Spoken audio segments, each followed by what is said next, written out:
Every time na pumupunta ako dito sa Southview Homes, Calindola, nasasakto ako na medyo maulan. Kaya, pardon with my videos. Medyo madilim. So, ito naman yung ating 3 bedrooms. Kanina, pinakita ko meron tayo available na RFO corner unit pa na 3 bedrooms. So, ito yung kanyang model house. So, ang turnover niya walang gate. May gate lang tong isang to kasi model house siya. Pero ang turnover niya walang gate. Ganyan. Ganyan po ang turnover. At saka, walang tile sa loob. Check nga natin tong isa.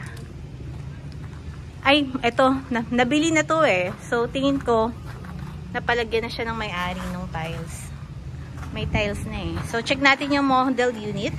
Ang turnover nito walang tiles sa baba. Ikaw pa magpapalagay. Pero yun lang kulang. Tiles na lang.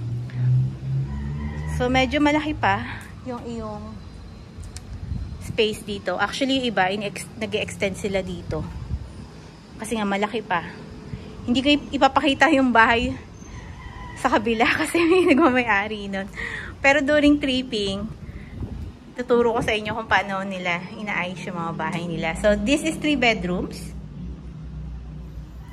Ayan. Kamukha lang siya ng 2 bedrooms. Ang difference lang, ito, binuksan. Tapos binubungan na. Diba? Kaya kung medyo malaki naman yung budget mo at kaya naman, diretso ka na ng 3 bedrooms para at least wala ka na masyadong ipapag-ayos. This is 3 bedrooms and 2 bathrooms. Ito yung CR natin. Oh, sorry. Sarado.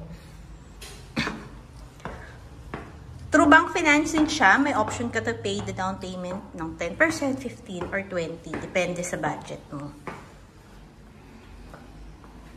So, yan. This is our 3 bedrooms, single attached, here in Southview Homes, Calindola. This is the first bedroom. The second bedroom.